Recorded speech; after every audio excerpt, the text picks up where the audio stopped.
Yeah, good day to everyone here. And I'd like to welcome Justin with Asymmetry Finance. Asymmetry Finance is a protocol that's been developed as a comprehensive solution to address the issue of centralization within the staked Ether market. Justin, welcome very much to our community call.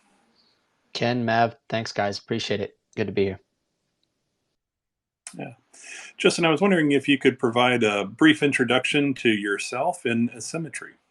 Absolutely, guys. I'll talk about Asym first before I talk about myself. Asymmetry was designed, like you said, to bring a solution to the centralization in the staked Ethereum market. I think we all know, being Rocket Pool fans, that Lido controlling the vast majority of staked ETH is not ideal, to say the least, and perhaps a threat to Ethereum itself and blocking consensus. And so we're huge fans of decentralization. That's what the whole mission behind the entire project is. How do we incentivize and align incentives really and get people, users, institutions, people like my mom to want to decentralize Ethereum itself? And how do we encourage them to do so? Primarily through financial incentives. And so that's kind of what Asymmetry tries to bring to the table and will continue to bring to the table as we roll out more than just our first product coming later this fall, the second one. That's really the whole ethos behind the project. We have an awesome team. Everyone really believes in what we're building and why. And I think that goes a long way. For myself, I started my career as a software engineer.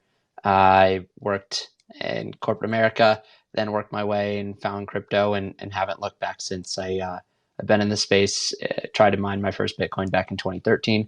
So I've been in for a while, understand what it is to pursue decentralization and what it is to not have it per se. Definitely an interesting week, but I think all the more important the mission and what we're all trying to build here.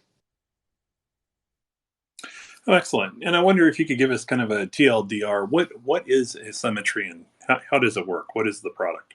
Totally. So our first product, it's called SAF ETH. We refer to it as Safe ETH.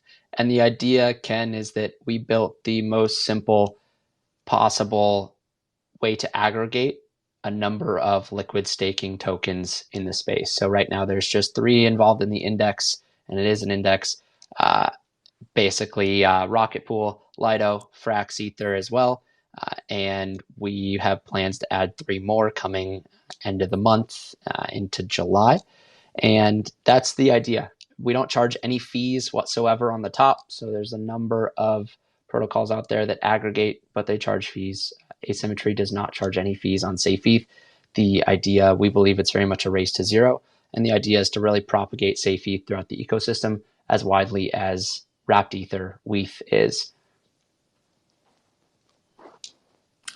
And let me see. I always enjoy these calls with our special guests because it really helps educate me a little bit more about the DeFi ecosystem. And I was kind of thinking when I read the kind of prospectus and white paper and doing my research to this that it's maybe akin to holding a mutual fund, right? Do I get the concept right that by purchasing Safe ETH, what it does is it buys a mixture of the liquid staking tokens? Is that what it does? Yeah, Ken, that's exactly correct. So user deposits Ethereum, and in one click, they get a mixture of the liquid staking tokens, Lido, Rocket Pool, Frax, and again, more on the way very soon. And the idea is that if we make it as easy as possible for users to have exposure to a large set of validators, then users who have in mind decentralization will say, yes, this is where I want to go. I diversify my holdings, I diversify my risk of slashing or centralization, and it's as easy as staking on any platform out there. So, can we encourage users to do it by making it as easy as possible? We think so. And then I was kind of curious in looking at it, like, say, for instance, if somebody already owns one of the LSTs, let's say ST ETH, can they just deposit that in your protocol and get more decentralized or an aggregate mixed of the liquid staking tokens, or do they have to come in only with ETH? That's a great question, Ken. That functionality is coming soon. I'll be intentionally a little vague about when it's coming, but the idea, yeah, is that right now, users have to deposit and come in with ETH, but we do want to appeal to a vast audience. And so allowing users to come in with maybe their existing staked ETH with Lido, that way they can decentralize a little bit, to your point, it is something on the roadmap as well, coming down the pipe soon. Oh, interesting.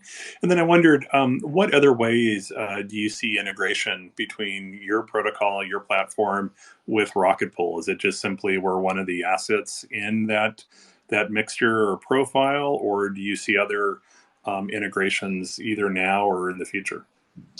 Yeah, that's a great question too, and I think we really look at it as being a bigger kind of symbiotic relationship, if you will, between us and Rocket Pool, and looking at, for instance, liquidity across different chains. If you say that, or excuse me, different providers, and I know that most of the rETH or rETH liquidity is on Balancer at the moment. A lot of it's paired with WETH, and we look at WETH as being an unproductive asset, just an opportunity, an ERC20 of ETH itself. And so we look at that as an opportunity to say, what if we, instead of having it paired with WETH, we paired it with safe ETH, and therefore made both sides of the LP productive. And that meant that a chunk of the liquidity that is currently in WETH paired with the rETH would actually go back into rETH or rETH itself, which is kind of starts to create a little bit of a flywheel when you say that your own token is almost paired against your own token. Not as simple as that, but that's kind of a super high level of, I think, some of the use cases and where we see safe ETH being used across the ecosystem with partners like Rocket Pool. Oh, interesting, interesting. And how does Symmetry actually pick the asset mixture? Like, how do you determine what percentage of each of the liquid staking tokens to own or be the underlying asset in safe ETH or safe ETH, however you pronounce it? Yeah, safe ETH, you got it right. We right now it's just split evenly in thirds, but once Asymmetry fully decentralizes, becomes a DAO, we will basically bring it up to the community and allow the community to vote on the percentages they want to see, with some guardrails in place, right? If we can't allow for one protocol to purchase up all the governance tokens and all the voting power, and then safe ETH essentially becomes a wrapper for their token. But with some guardrails, it's up to the community. We will encourage the community to participate and vote based on decentralization, and probably also yield, I'm sure, will play a factor. But the goal is to put the power in the hands of the community as a whole, and say that, hey, here's a public good. Let's propagate it as wide as we can, and let people vote where they want it to go. And what will be your governance token? Is that going to be safe ETH, or is there another token that's your governance token? Yeah, governance token is planned for, I'll say, sometime in the fall. Again, it's kind of intentionally vague. It'll come out around the time that our flagship product comes out. Governance token will be the ASF token, and it'll govern all of the Asymmetry Finance protocol. So there'll be a number of kind of perks associated with it, from, of course, voting to even additional rewards, whether it be liquidity incentives on pools, as well as some incentives if you actually lock up your ASF tokens. So that's all I'll say on that front for now, but it is coming down the pipe, and we're being very, very intentional about how we structure asymmetry. There's a lot of protocols out there that I think take kind of a fast and dirty approach, for lack of a better term, and say, hey, let's just throw our governance token at these pools. Let's attract as much liquidity as possible right off the bat. And then the well kind of runs dry, if you will. And governance token's worthless. The community has come and gone. The TVL went up and went down. And now it's kind of just another another kind of relic in the space. And so we want to take the opposite approach to that and say, hey, we want to build much slower, a little more methodically, and really think very carefully about how we create a protocol that will be around for a very, very long time. And that primarily is, how do you structure a governance token so that people actually want to own it, they actually want to use it, and that it actually has value beyond I'll call it airdrop farmers or people just chasing the highest 10,000% yield for 2 weeks and then they leave. So very much kind of taking that mindset, and I think aligning it with, for instance, what y'all have done with Rocket Pool, which is how do you build something that's going to be around for a very long time, or very, very long time, and that people really want to use. Yeah, excellent. And I certainly invite anyone listening to this call or in trading, if you have questions, feel free to raise your hand to come up on the stage or ask in trading here, because I'm getting towards the end of my kind of pre-scripted questions here. Justin, one thing I did kind of notice that was interesting in doing my research is that the white paper on the Asymmetry Finance website was partially redacted. And I can't say after reading lots of white papers in my life that I've ever seen one redacted. Is there any insight into what was redacted? Ken, it's a good point, man. It is redacted, and a lot of it is redacted. And the reason being for that is we're cooking up something special with our flagship product called AFETH coming out this fall. And we really want to ensure that we build the best product possible for the community and the greater ecosystem. And so, in order to kind of maybe build a little hype, but also keep what we're doing under wraps for a little bit longer as we get closer and closer to launch and finish up development, we redacted a chunk of the light paper that talks all about AFETH, how it works. And I'll say to you, the idea behind it, the flagship product, is that SafeETH is, we call it simple asymmetry finance Ethereum, SafeETH. It's meant to be as simple as possible. Users come in, one click, boom, they get access to a number of different assets, exposure to different LSTs. AFETH is really meant to be kind of a little bit more of a degen style token or product itself. And so we're going to say, hey, let's take a degen approach, but try and make it as simple as possible again for users of all kinds, whether it be crypto native people or institutions, or again, people like my mom. Like if my mom can use it, then I think we've built a product that anyone can use. And I don't mean that rudely about her, but just saying in general. And so AFETH is meant to take kind of complex strategies, boil them down and do a couple clicks and give people access to sustainable and scalable yield that is well above the current market average. And so that's a lot of what we've been building. It's a lot of what we spend our time doing. It's what myself and my co-founder spent the last year plus of our lives on. And we really believe in what we're building. And Ken, I think that kind of alludes a little bit to the fact of, hey, how do we build something that is sustainable and is going to be around for a really, really long time? So keeping that mindset here and pushing forward in that vein. Excellent. And then we actually it looks like we got somebody coming up asking a question here. El Gallo, you should speak. Yep. Can you guys hear me okay? Loud and clear. Beautiful. Yeah, I have a question. Because I'm looking actually at, as you were speaking, I was just browsing the Asymmetry Finance website, and I'm seeing that the SafeETH API is 4.31%, and I'm looking at the Ethereum staking yield currently is 5%. So I was just wondering, it seems like as an LSD staker in Asymmetry, there's an added risk layer there because there's an additional smart contract risk that I would be taking by depositing into Asymmetry.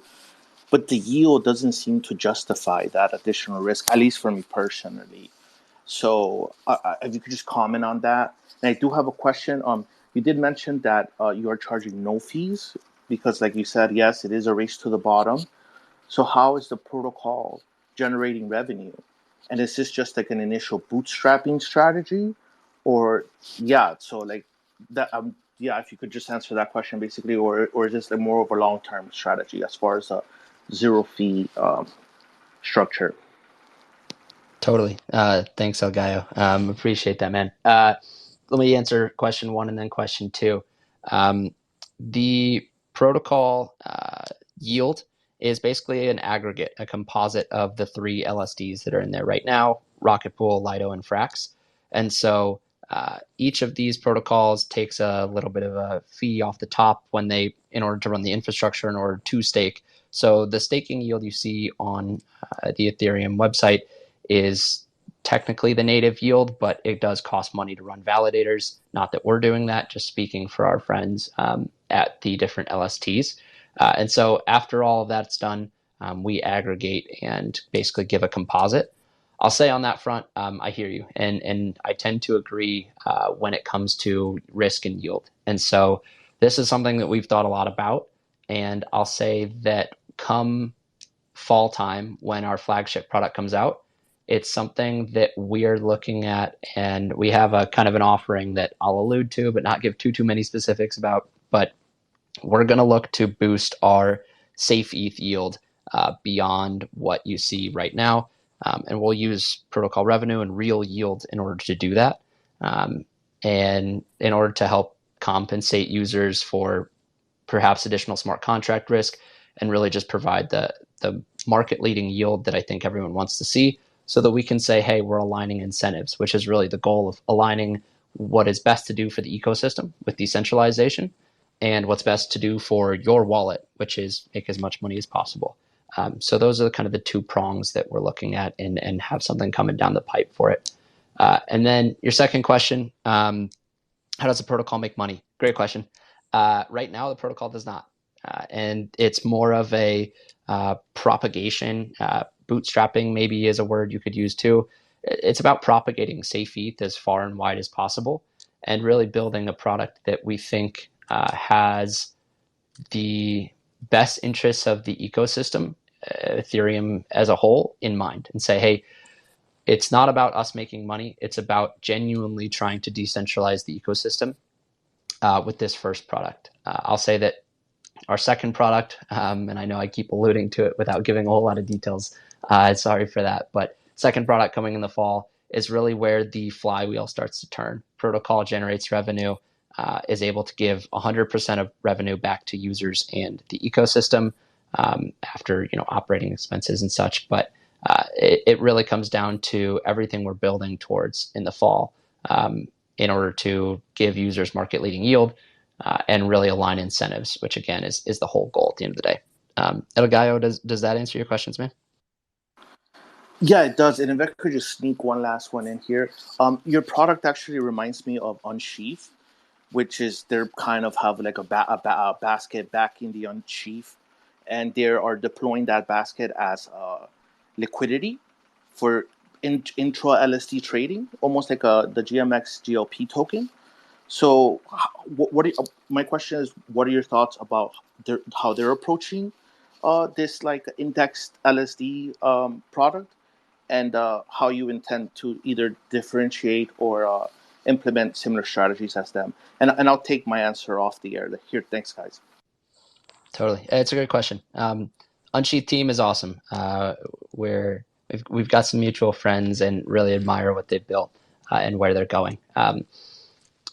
Their model's a little different from ours, in that they pushed more towards what I was speaking about earlier, which is, hey, let's really incentivize liquidity at the beginning, and let's use our governance token to do that. It brings a lot of liquidity on very quickly, but then maybe you have the issue of, okay, how do we continue to drive value to the governance token such that people want to own it, they want to buy it, they want to use it? I really do like their model about intra LST trading. It's really, really cool, and I admire what they've built, absolutely. We're taking a slightly different approach. We want to aggregate LSTs just as much as they do, and kind of are looking at, if you consider it to be three different buckets, if you will. Safe ETH is the simplest possible form, right? It's something that I think novice crypto users or maybe even Web 2.5 users could use. Then there's kind of Unsheathed in the middle, which says it's a little more complex to use, certainly more crypto native, and offers users market leading yield, which again, awesome product, and admire the team there. And then in the fall time, when AFETH comes out, we're going to kind of take some of the cues from what Unsheathed is built and kind of bring it to the next level. But the idea is, again, to make it as simple as possible. So I'm not saying that we'll have intra LST trading.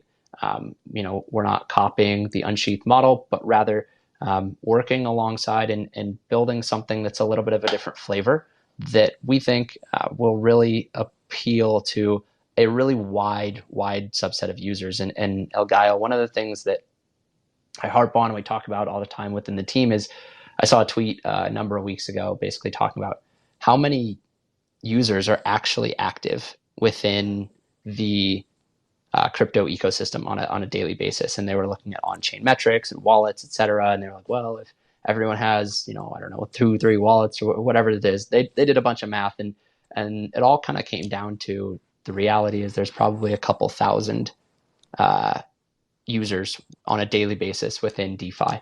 And that to me blows my mind because it just means we're still so early in creating these financial primitives that I think have so much room to grow. And so when we look at that, we say, wow, how do we appeal to a much wider audience? An audience that maybe is not entirely super crypto, Twitter, degen native. And so we want to make our products just absolutely as simple as possible and talk about, composability across the ecosystem. And so that's really the angle in which we approach what we're building from Asymmetry's point of view is how do we get that to the next 100 million, billion users across the world who we think will come on chain at some point. In my opinion, you look at a lot of interfaces and UI that has worked really well across Web 2. It's simple, it's easy, and for financial stuff, like it's confusing for most people. And so how do we take complex strategies and bring it to the masses?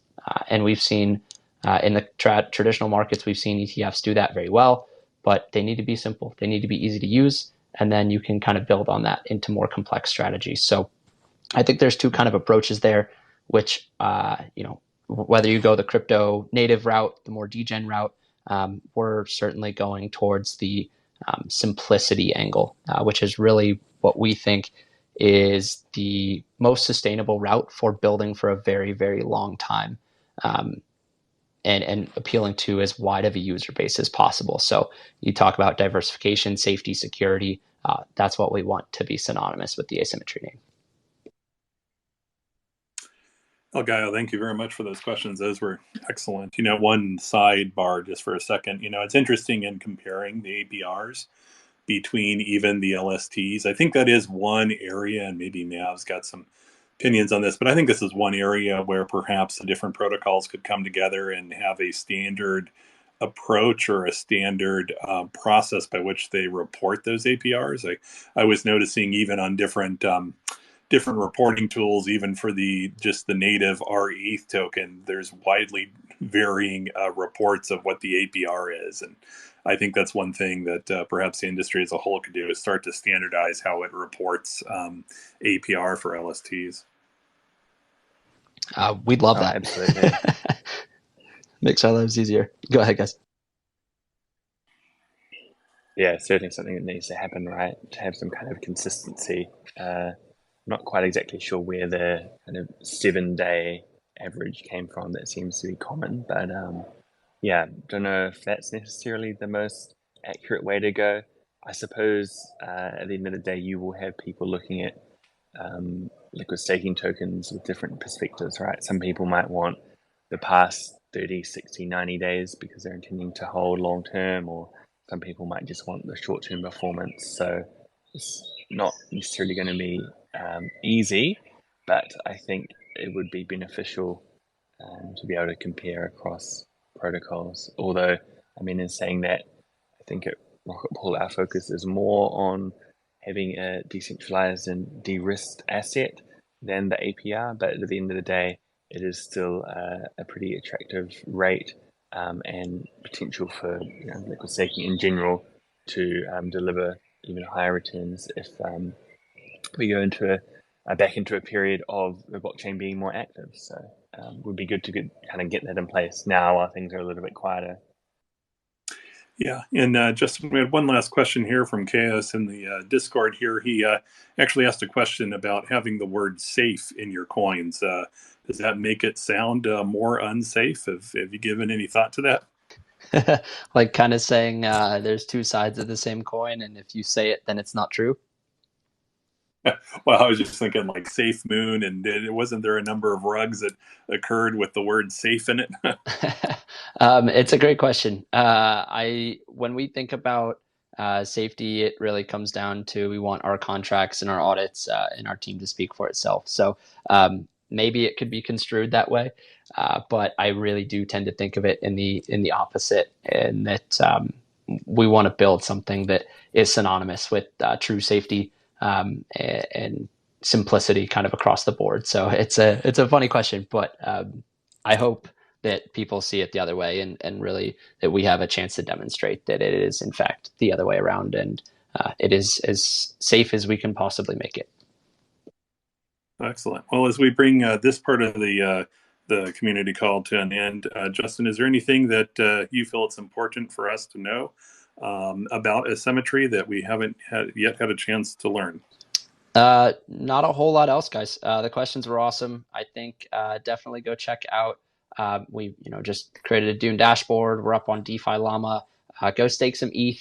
It's as easy as it sounds, and it's fun to watch kind of your safe ETH tick up as it goes. Similar mechanism to Rocket Pool, but feel free to participate in anything we got. Of course, you can find us on Twitter, and if there's other LSTs that you want to see integrated, we're a small team. We move really, really fast, and more than happy to, of course, take feedback from the community, since that is the goal here, right?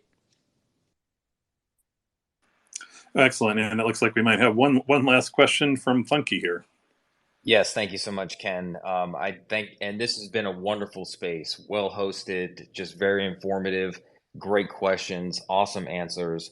Want to thank everybody for listening in. I'm a big fan of the project and what Asymmetry is building. And just two quick questions at the tail end.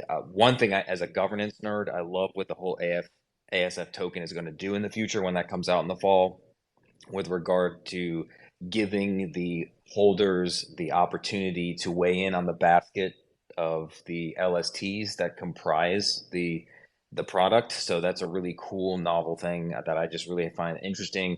And then the other question I had is, when will the curve pool incentives begin? If you can share that information. Thank you. Soon, Funky, soon. We keep an eye on pricing across the board, and want to make sure that we get the best deal for everyone, and also kind of come out with a little bit of a bang. So I'll say soon, but it'll coincide likely with some larger news from the Asymmetry crowd here. It's on the way, I promise. Excellent. Thank you very much, Funky, for both of those questions here. And with that, Justin, it's been an absolute pleasure to learn a little bit about Asymmetry and have you on today's call. You're welcome to stay for the rest of the call, but we'll begin to transition to the bi-weekly update for the Rocket Pool community. Thanks, guys. Really appreciate it.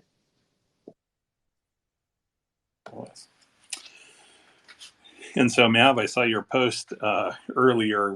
For me, it was earlier today, and you had mentioned that you had almost forgotten that it has been 2 weeks. You're starting to lose track of time here on the bi-weeklies. Yeah, pretty much. I guess with the amount of activity kind of becoming the new normal, I did genuinely think, oh, can't be really that much to put in the bi-weekly, can there? And then, if you scroll down, especially the integration section is pretty big. And I think the story of the last 2 weeks has certainly been the liquid staking deposits. And while we can't say for sure how much of it has been driven by integrations, I like to think it's kind of played a part. But yeah, with so much going on from day to day, I guess it's maybe a case of not seeing the woods for the trees, or whatever other analogy you want to use.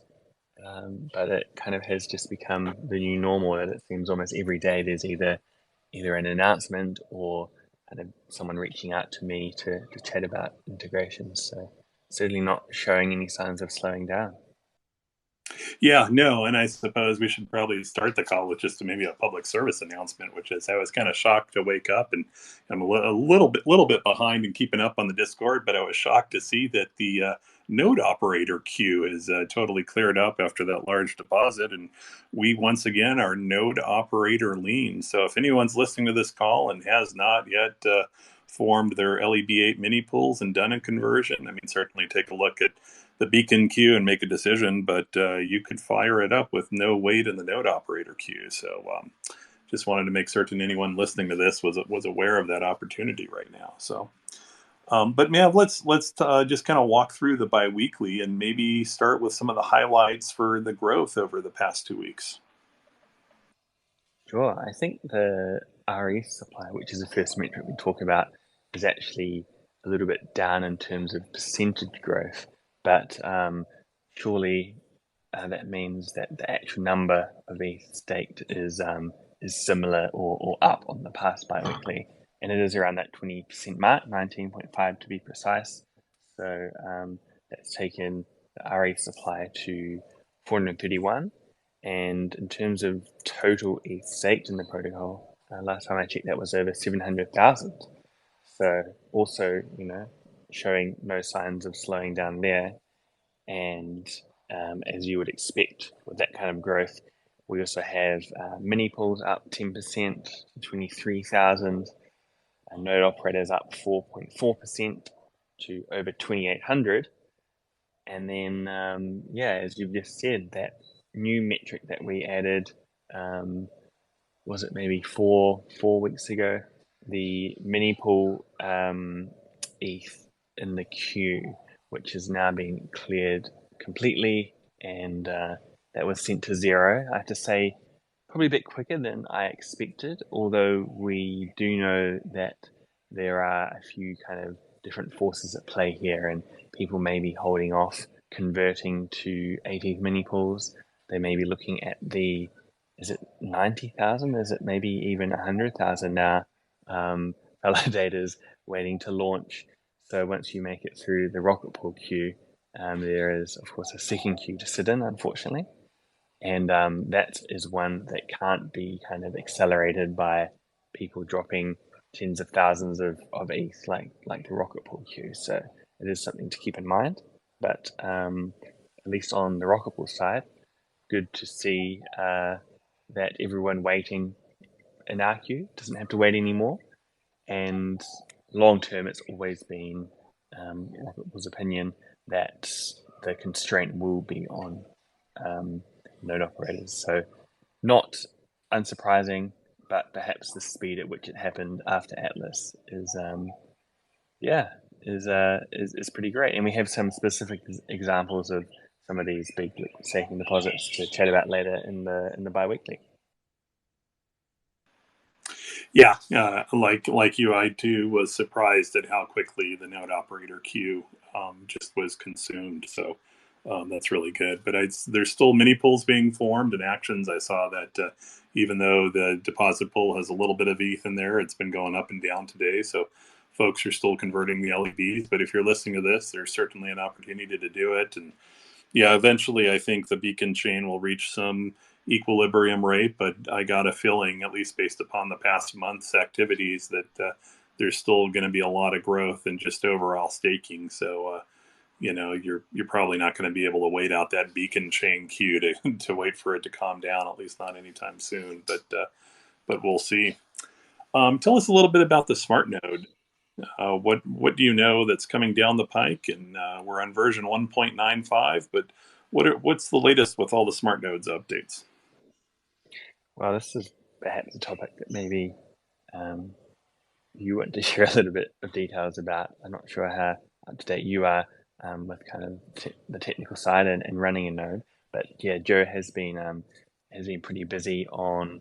I think it was not long after the previous biweekly came out, so 1.9.5 is a little bit quote unquote old news now, coming up to 2 weeks ago. And it was a higher priority release for anyone running Prism and Nimbus. And then we had Lighthouse as a medium priority update. So hopefully all of those node operators are already aware of 1.9.5 and have updated accordingly. And then for everyone else, it was a low priority issue or low priority update. And Joe's also been busy on a couple of other different releases.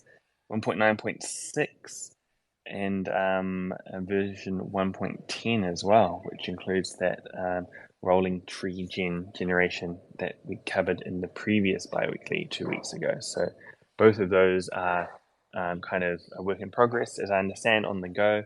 The former being paused a little bit for Nethermind, although I did see overnight somewhere, at least for me, that there seems to be progress on from Nethermind's side. So we're waiting on them to deliver a bug fix so that next smart node update can be pushed. And knowing how it kind of tends to work with these bi-weeklies, I wouldn't be surprised if that's even later today or tomorrow, just after this was kind of published. But at the same time, Joe was mentioning that he's making good progress on 1.10, so that's great. And yeah, if anyone kind of joined a bit halfway through, we don't have Langers on for this call, unfortunately, to talk about these more technical topics, but we'll do the best we can to get through them. Yeah, and I think it'd be kind of great to even ask Joe either in trading or next week if he joins the community call, because it is kind of interesting to see some of the technology updates that are happening in the clients. I saw a little bit of discussion about using some of the fast sync issues that Nethermind has, and it just will be really neat to see how the smart node kind of grows and integrates some of these technology enhancements here. What about a little bit more on the R&D process? What are some of the highlights there, Mav, that you want to call attention to this week from the biweekly? Well, one thing that's quite helpful for me personally is the new docs site, which if you haven't checked that out recently, it has a nice refined new look, and I'm a fan of the search function in particular. The previous doc site was hosted, I think, on, was it called View Press, and now it's on Vite Press. But I was playing around with the search function earlier, and it's a lot easier to kind of find content in the middle of articles. So helpful whenever I have to kind of point people to anywhere in the docs. So that was some work that Nick has been doing. There's a couple of other points in here as well that he was looking at. Towards the end, we have the ENS support for node address and withdrawal address entry on the staking side. I think that was a request from one or two people in the community, so that should be live now. And then he also integrated a BitKey wallet into our kind of growing list of wallets that are supported by the staking side. Yeah, I always forget kind of all of the infrastructure that's needed in Rocket Pool, right? Not only the website, the front end, the user experience, and you mentioned earlier the importance of integrations, like including wallet integrations, right? All of these things that, to me, I lose track of every now and then, that it kind of takes that whole kind of front end to manage that side of the rETH, right? Most of my focus is on the node and running it and updates and that sort of stuff. So it's really neat to see some of those activities there. And like you, I was really much enjoying the new layout of the document website. Yeah, some of the stuff is not necessarily so glamorous. It happens behind the scenes, but it is kind of essential to stay on top of. We all obviously look forward to the next big protocol update, but at the same time, Rocket Pool as a protocol wouldn't kind of be able to continue as it does if all of these tasks kind of weren't maintained. So yeah, Nick does a great job of that while also continuing to build up the new website, which is still a work in progress. Just didn't want to kind of make that same point in the bi-weekly every time that it's coming soon, but it is coming soon. And I was going to ask you about that, because I was like, maybe this is the new website or not, right? But I mean, wasn't there supposed to be not to open a new wound here, but like, wasn't there a little bit of talk about maybe losing some of the orange and having it be a highlight and a new website. Is that still the thing you're referring to? A little bit of new branding, a new website, or am I misunderstanding? Yeah, that's exactly right. It is a perhaps how could you could describe it? Certainly less orange, you're right. More, I guess, of a cleaner, sleeker, more modern look. Looking to integrate some more animated or 3D components into there, and also from my perspective, from a marketing point of view, a lot more content and kind of positioning the main website as a bit of a one-stop shop, at least for high-level info, so that it can be a resource that kind of the average or someone, the average participant in staking or someone new to the industry can kind of go along and find out what they might need to know without having to delve too deep into the doc site. It is not only a pretty complex undertaking, but you do have the branding side, the actual website design, and the content side as well. So perhaps taking a little bit longer than initially anticipated, but at the same time, we do have these kind of ongoing maintenance things to stay on top of as well. But yeah, it's going to be pretty good. I personally like the look of it a lot.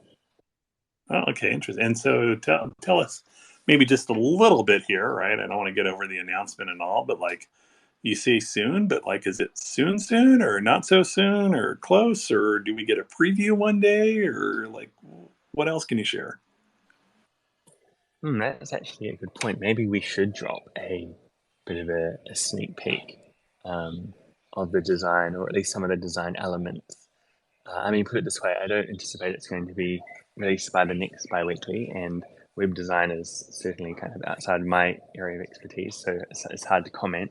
But it is, the work has advanced. I suppose it's one of those things where there are 101 kind of last minute things to pull together. So Nick will kind of be going through all of that and running a whole bunch of testing to make sure everything works. So yeah, soon. Soon. Okay. Well, interesting. I'm kind of excited about that now. Okay. Let's move on then in the biweekly to the governance section in there, and a couple of interesting things in this one here. Which ones are kind of the highlight for you?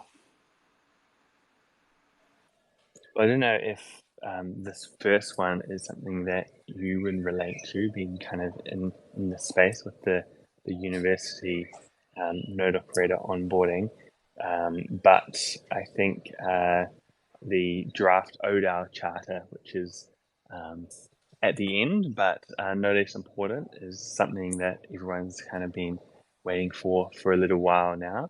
And yeah, great to see Valdorf putting that out again, just like the Smart Node release. I think it was just a few hours or perhaps a day after the previous bi-weekly. So hopefully everyone has gotten an opportunity to read through that. It's a pretty important document and kind of going to be foundational to the work that's going on to kind of refine and over time remove the need for an Oracle DAO within Rocketball.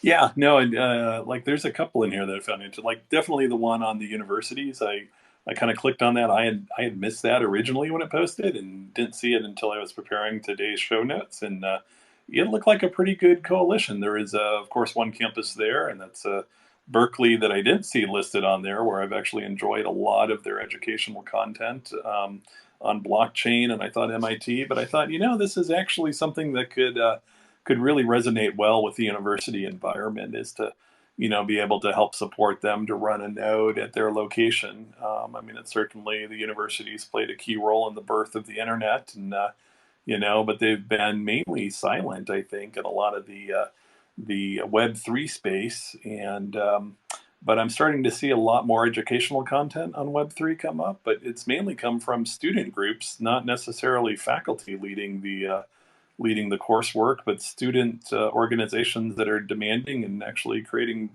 BlockFi learning programs. And I think that's really great to see that ground up approach. It's certainly the space that you want to be, right? Is in the universities from a certainly from a marketing perspective, which is one thing, but also in terms of decentralization, right? The more kind of diversity that we get in terms of the types of people and types of entities that are running nodes, the better off it will be for everyone. So yeah, great initiative. Yeah, yeah. The other one I think that's important to kind of call out there is there's actually now another job application here for working this time for the PDAO. The GMC is looking for an administrator role, and there's now a call for applications that are out there. And I think this is really very much a needed thing from being a GMC committee member, right? There's a lot of administration going on in terms of tracking payments, tracking the grant applications, communicating, which is what we definitely need to help improve that kind of understanding between the committee and the applicants and so forth. And I think one of the key solutions to that is going to be to have this administrator to help just actually affect all of those decisions that are being made and actually, help the process go around. So I think it's a great sign of maturity in terms of the governance of Rocket Pool that the PDAO is actually now getting staff to help run run the PDAO. So yeah, and that is a paid role as well. So it does sound like a lot of work, but maybe something that someone in the audience would be interested in looking at. And there is a link in the biweekly, of course, to that post. yeah. Speaking of jobs, I don't know if it comes up later on in here, but any update on the two jobs? Have you made an announcement yet on the marketing integrations person, or anything further you can share with the community, or is it still a work in progress? As I understand it, that role will commence in about a month, give or take, 4 weeks. So I would think that the announcement would probably be done at that time. And then on the other side, I do know that David Langers had been pretty busy going through job applications for the engineer role. I'm not sure if there have been any interviews yet. Dave has had a little bit of time off recently, and now, of course, Langers has come down with a sickness, so to speak. So I'm not sure if that's being kind of delayed by a couple of days. But yeah. Oh, that's right. Was it a couple of days ago that Langers mentioned 25 new applications had come through? I don't know if that was over the weekend or in kind of overnight in a single day. But yeah, it does sound like there's a lot of interest, and it's a lot of work to kind of sift through it all. It sounds like there's a bit of chat GPT in there. Sounds like there's a bit of people overestimating their abilities, perhaps. So not an easy task.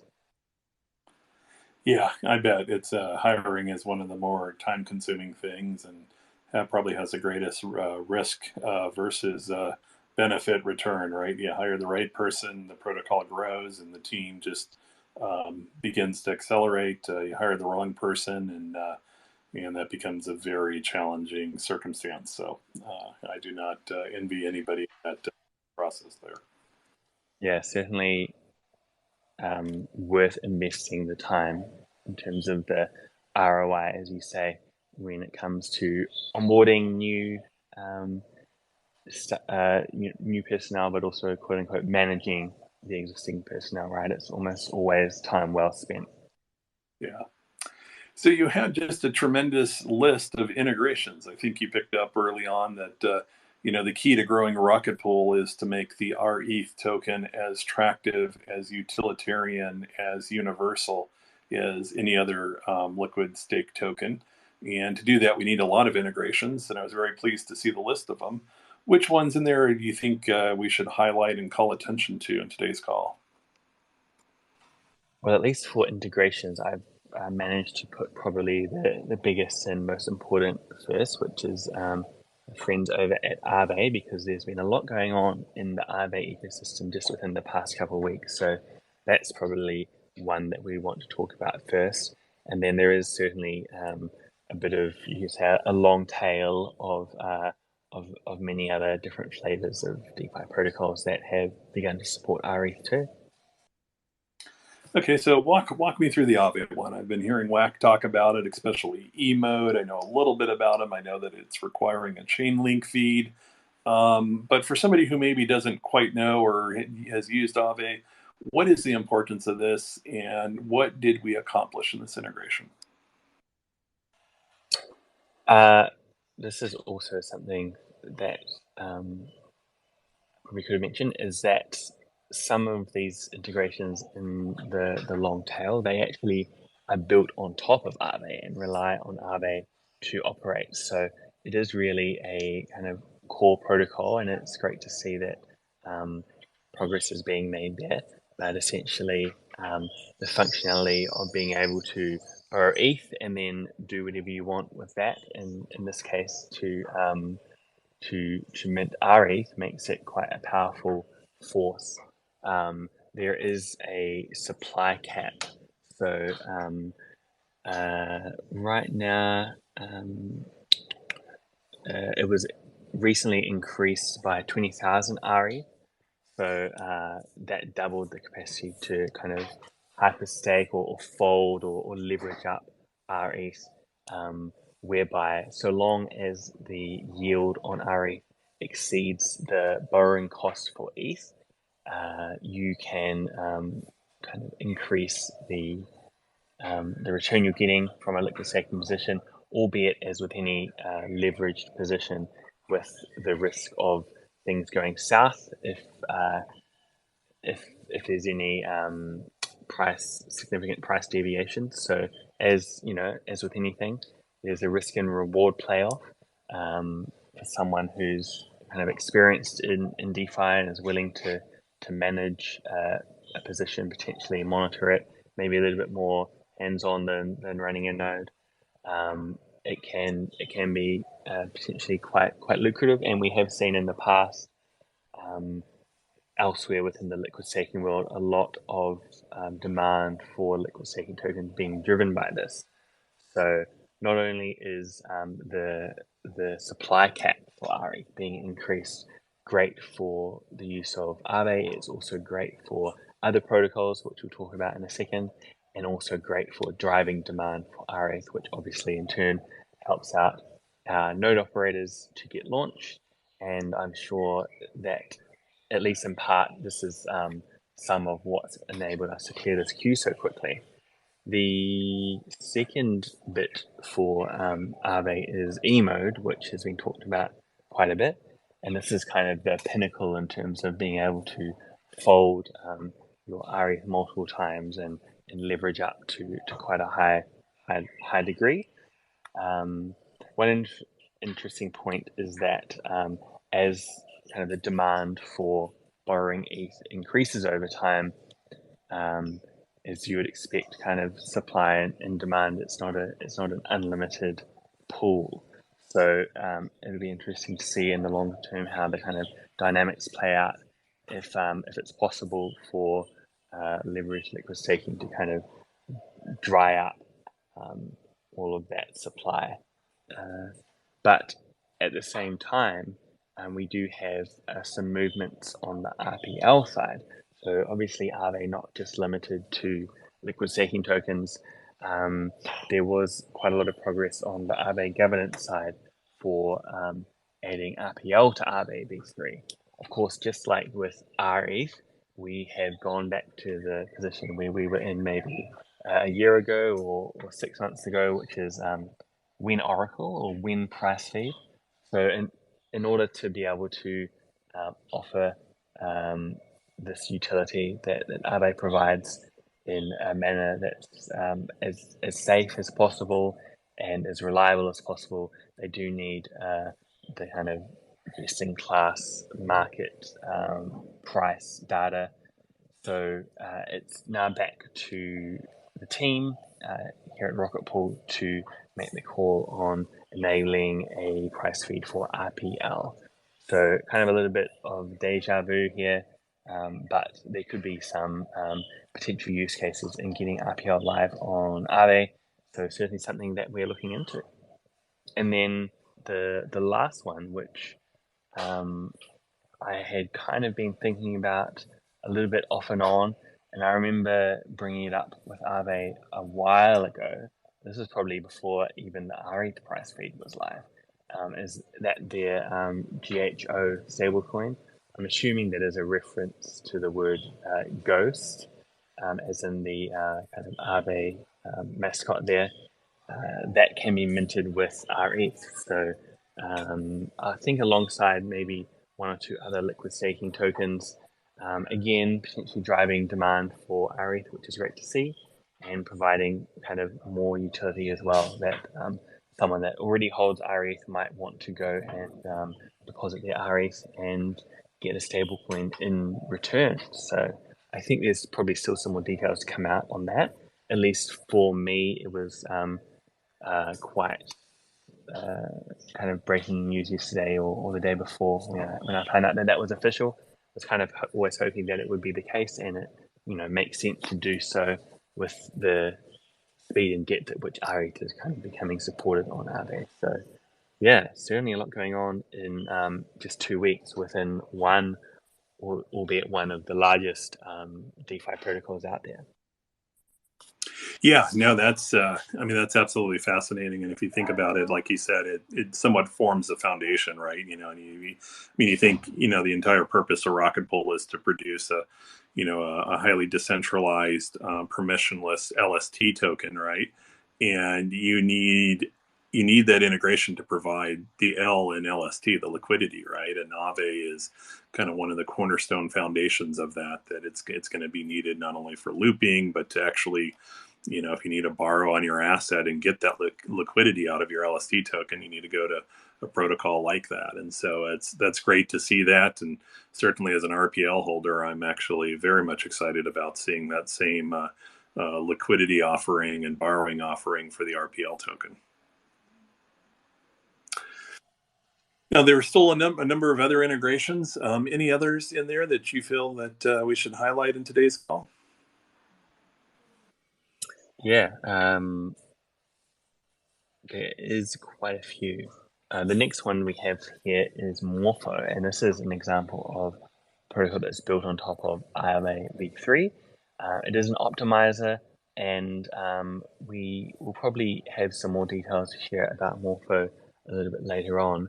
But there was a governance proposal created to list rETH, and the last I heard, it was accepted quite well. This was created by Jasper, the Morpho Ghost. So you might have an indication of who's behind that proposal. And yeah, perhaps at some point we'll get the Morpho team on to share it with us in a bit more detail about what that will be. But another example of utilizing Aave is a little bit further down, Index Coop, who appear to be planning a leveraged rETH token. So this is a way that you can kind of get exposure to this this leveraged or looped or hyperstaked, however you want to call it, rETH, without having to play around with DeFi, which can be potentially a little bit scary, a little bit risky. You have to know what you're doing.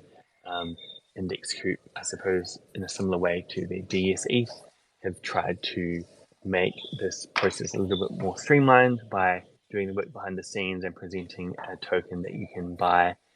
They already have one which has been quite popular based on a certain other liquid staking token, and it sounds like they're looking to essentially just replicate this for rETH. Of course, all the stuff that happens behind the scenes needs that Index Group takes care of, means that there has to be capacity in an appropriate DeFi protocol to make this happen. And in this case, it is Aave, so it's likely that should this launch, this new product from Index Coop, it would start to eat up some of the increased cap over at Aave. I should point out that this isn't anything official yet. It's just some commentary from a member of the Index Coop team on Twitter. But there is a link there, so you can click through and have a read of the thread and make up your own mind. To me, it sounds quite promising, so watch this space. What else have we got? There's a bit of maker news as well. So this was, when was it? I suppose again it was probably a couple of weeks ago that Langer's made a kind of a passing comment in trading about there being capacity in MakerDAO, and then after weeks, if not months, of slowly ticking up towards that cap, there were some pretty big deposits into Maker, and all of a sudden, that $20 million cap has been hit. So I think I saw a separate post. I don't think it's the one linked, but commentary from MakerDAO or perhaps a team member about increasing that cap to 50 million. So we'll have to see. That's $50 million, by the way. Also, MakerDAO have finished the onboarding process of, or at least the governance part of onboarding rETH as collateral into Spark protocol.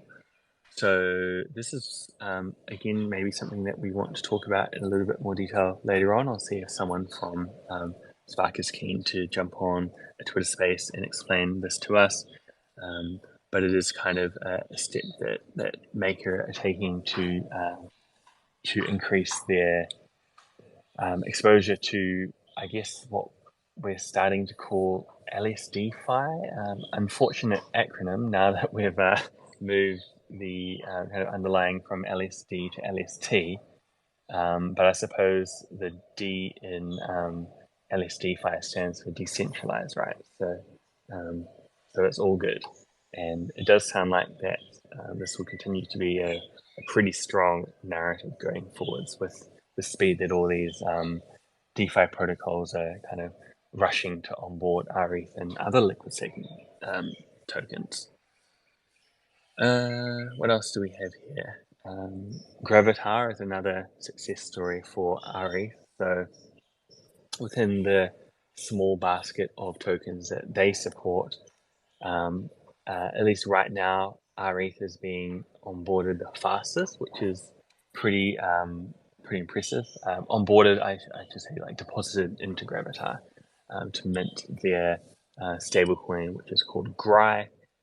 And I think in the early stages of Gravatar, when they launched, we had a Twitter space with them also, maybe 10 or so days ago. Rocket Pool was in the lead, and then some of the other tokens took over. But now Rocket Pool rETH has the highest cap within Gravatar, which is pretty exciting to see. Usually we're kind of in second place, but at least with this protocol, rETH is number one. And then another protocol that's been talked about a little bit as we've kind of gone through the process of onboarding is Asymmetry Finance. So this is another protocol that we had on as a guest for one of our community calls, and their governance process has also completed to onboard rETH. And it's going to be yet another DeFi opportunity for rETH holders. I encourage everyone to go and listen to the recording on YouTube of the Sturdy Finance chat if you'd like to know more. From memory, the first half it wasn't too long, maybe 30 minutes or so, and quite an informative discussion with Jasper there. So that's a good resource. And then kind of the list goes on here. We have Dapnode and Avado, two of the kind of hardware manufacturers that have a GUI to make node operation a little bit easier. Kind of didn't expect this to be so relevant so soon, but maybe we are getting back quickly to the point where we're looking to attract even more node operators. So these are certainly two options that are becoming increasingly well integrated into the Rocket Pool ecosystem.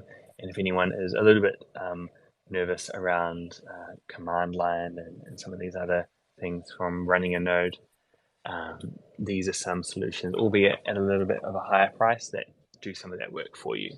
So in the case of Dapnode, they announced that they're supporting Rocket Pool, which is a pretty kind of fundamental step. And it sounds like they have some more documentation and guides that are being worked on, and that will be really soon. And then for Avado, they announced that they support 8 ETH mini pools, which is a great step forwards. Well, thank you, Matt, for kind of walking through that that list there. It's quite extensive, and there's even a number of them that we didn't call out on the call here. And so I think it does just show the amount of effort that you personally are putting in and making those integrations. And I think it's really starting to pay off, right? They talk a lot about the DeFi Legos, but the Legos are only as useful as they actually can connect them to other protocols. And the more connections we have, just the more utility and the more universalness to our ETH there is. So this is just excellent to see this amount of interest in the product.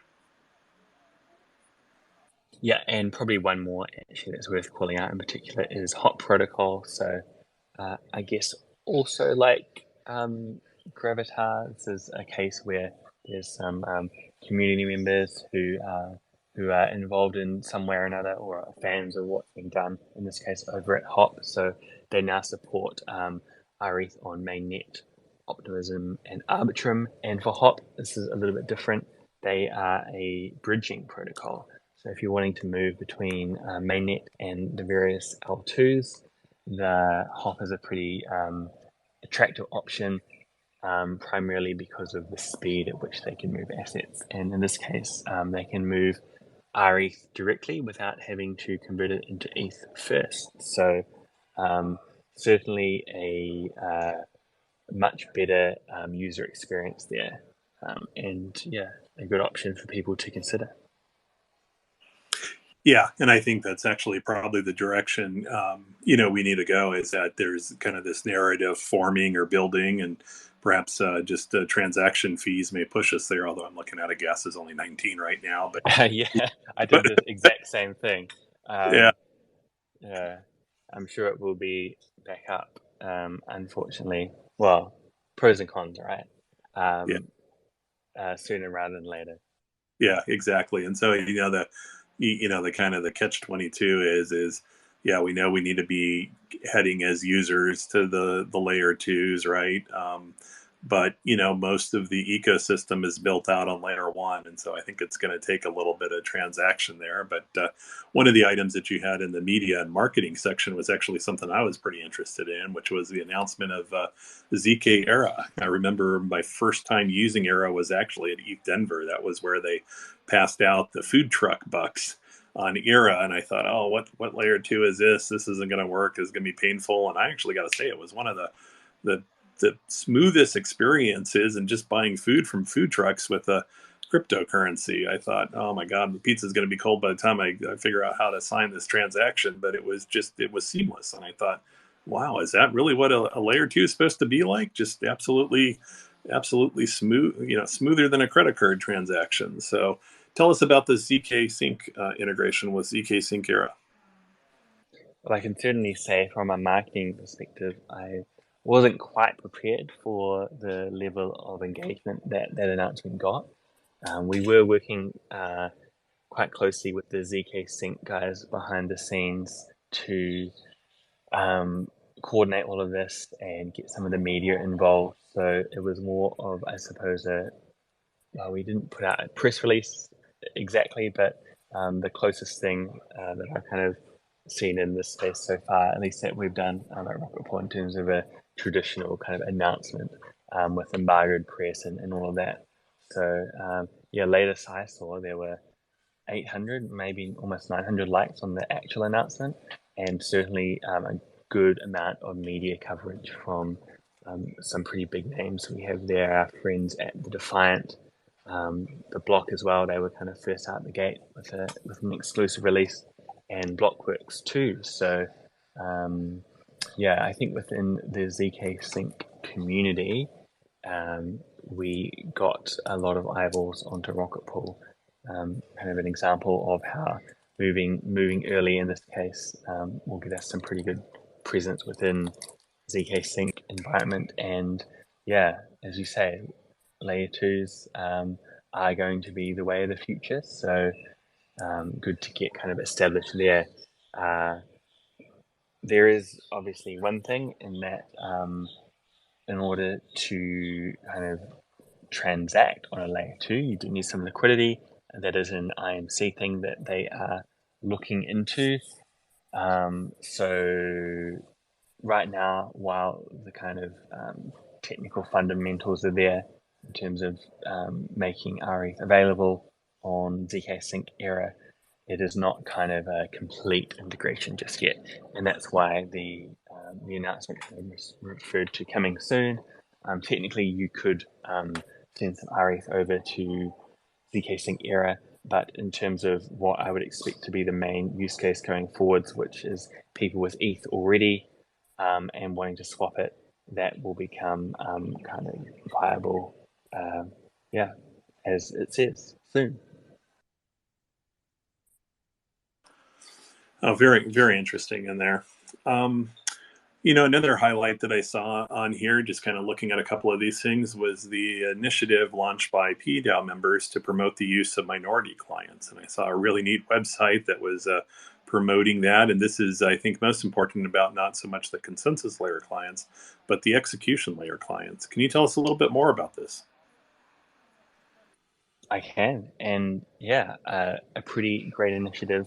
It's seen, you have to really click through to the site because it's all detailed there, not only in terms of who has contributed, but in terms of who has engaged and taken the step to move across to using a minority client, or who has already been using a minority client, but also a list of donations. So we have some RPL in there, some NFTs, and even a Ledger Nano X NFT, which is redeemable for a physical device. So we're doing IRL giveaways now too.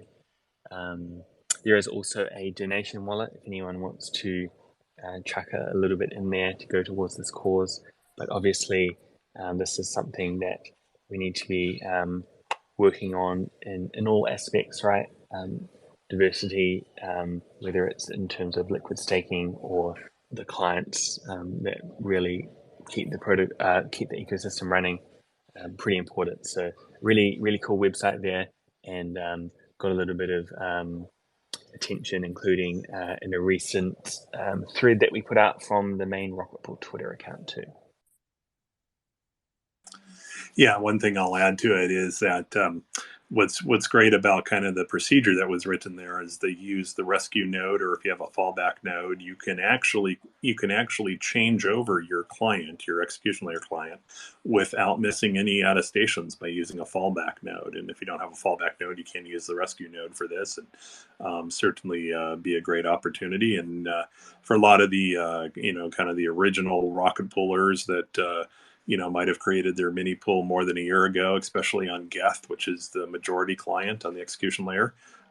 You'll have to do a prune anyhow. So instead of doing a prune, you might as well just take the time and just do a switch client and just resync one of the minority clients to come up to speed. And so I really give kudos out to the folks that kind of created this push to create diversity that way. One other area that was diversity here was reaching out to the various different DAOs that might have treasuries or substantial treasuries, and encouraging them, very much like our special guest today, that we're focused on diversity of liquid staking tokens, but actually to reach out to these DAOs and encourage them to pick up rETH as part of their asset allocation in their treasuries. You want to share anything more about this kind of momentum and initiative to reach out to the DAOs? Well, I would, but at the speed we're seeing ETH deposited, they better hurry up, because it might not be possible for them to at least mint new rETH at the speed that this is going. But yeah, something that's been, I think, bubbling away for a little while now. Some of the members of the protocol DAO of the community have been looking at some of the other DAOs that they may be a member of, and questioning whether their ETH is being put to use, and if it is already, whether it's being put to use in the best possible way in terms of helping to support decentralization, and also helping to ensure that the treasury remains optimized for risk. Obviously, the theme of diversity, not wanting to put all your eggs in one basket, so to speak. If a DAO does go and stake all of their ETH with one provider, especially if that provider is not, has high levels of centralization risk, it may not be the most prudent move. So there's a few examples there of different DAOs around the place where there's been some engagement, some positive, some not so positive. Encourage anyone listening to the call to, if they have an idea of a DAO where perhaps this could apply. I think there is a thread under the trading channel. In saying that, I feel like there's a thread for everything under the trading channel, but it's called DAO Diversity Outreach Initiative. So you can go and drop some ideas or have a read about it more there. Perfect. And as we're kind of approaching kind of the bottom of the hour here, are there any other items on the list, either in the marketing section or any of the other sections that we didn't cover, that you'd like to highlight here with the community?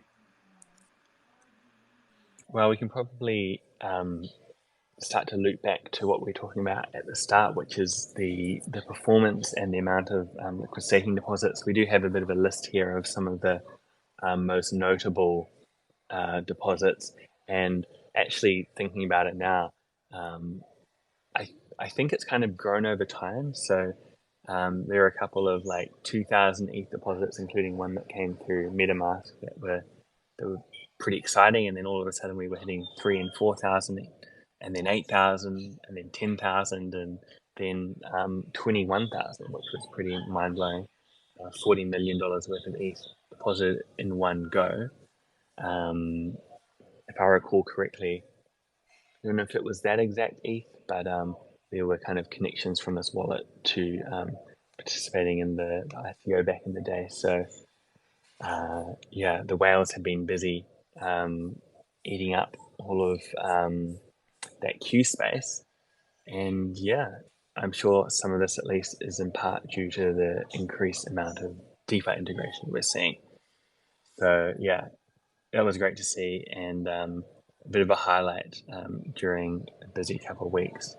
We also had, what else do we have? There's a bit of content out on Twitter as well, as usual. So a few days ago in particular, a post from Danny Ryan, who is kind of a lead Ethereum researcher, generated a lot of chatter around the diversity of, or lack thereof, of liquid staking. So Rocket Pool was featured quite prominently in there, in a positive way, of course. And as well as that, of course, we had the usual community calls that we host on Twitter. So the guests were Asymmetry Finance that we mentioned previously, Origin Protocol as well. So they integrated rETH into their product. And what else do we have here? Langers was on a panel, so that was a pretty interesting panel, that one, with Bancor, and then some more bits and pieces, some YouTube content, and some more threads.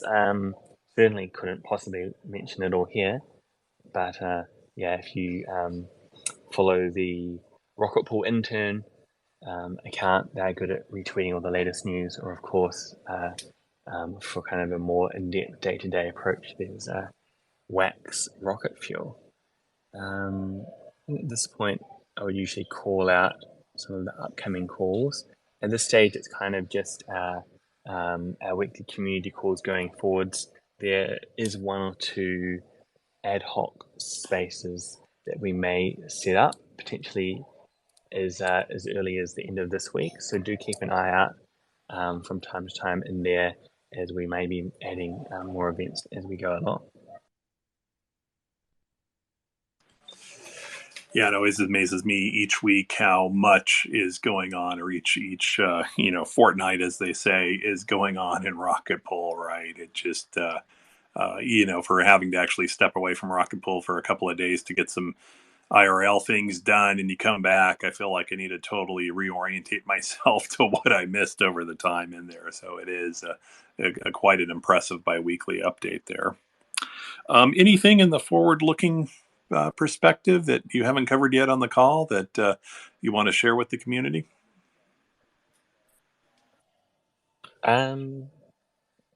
well, we joke around about marketing from time to time, and there's been kind of various calls to run ads for liquid staking, which we haven't done, but potentially have to start switching gears back to looking at ways to encourage more node operators.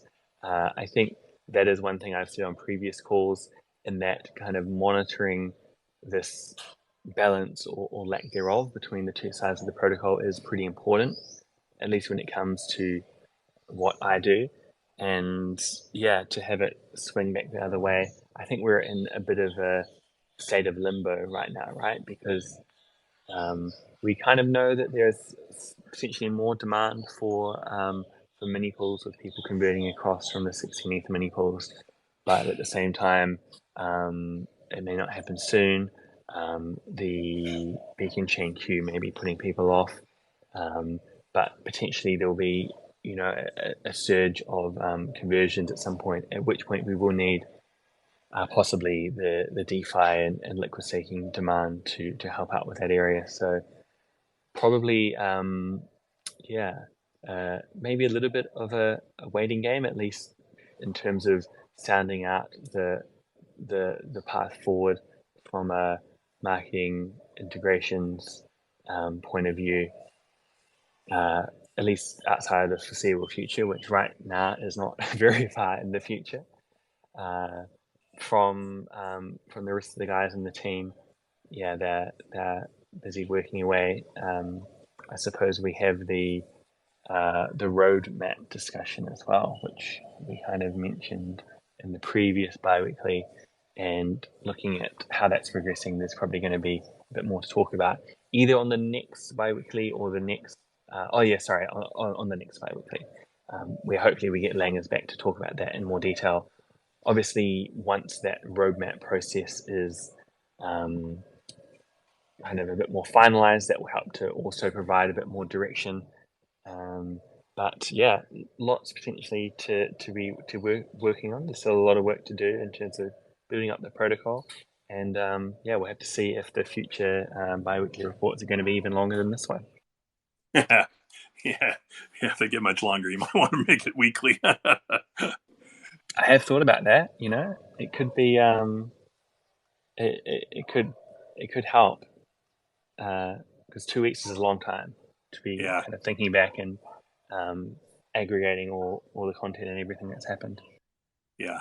2 weeks in this space is almost like talking something in the the Jurassic period, right? It's like, what's the relevance anymore? So quite a lot going on. And Mav, as always, I just really appreciate all the work that you're doing to communicate the efforts and to actually consolidate it down into these bi-weekly updates. It's really impressive to see it all aggregated in one spot. Thanks, Ken, and thanks for hosting again. It's not exactly Brett, but maybe I'll drop this now.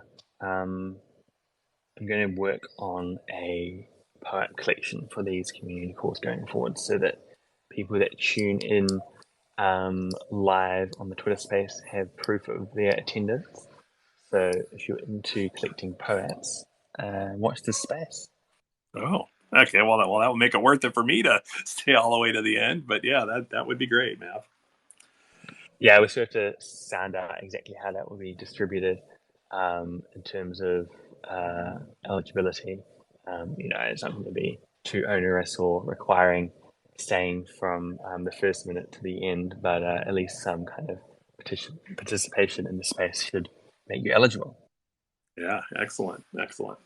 Well, Mav, it's always been a pleasure to spend the better part of 90 minutes with you and talking about my favorite topic, which is rocket pool. So again, thank you very much for being our guest and being our co-host on today's call.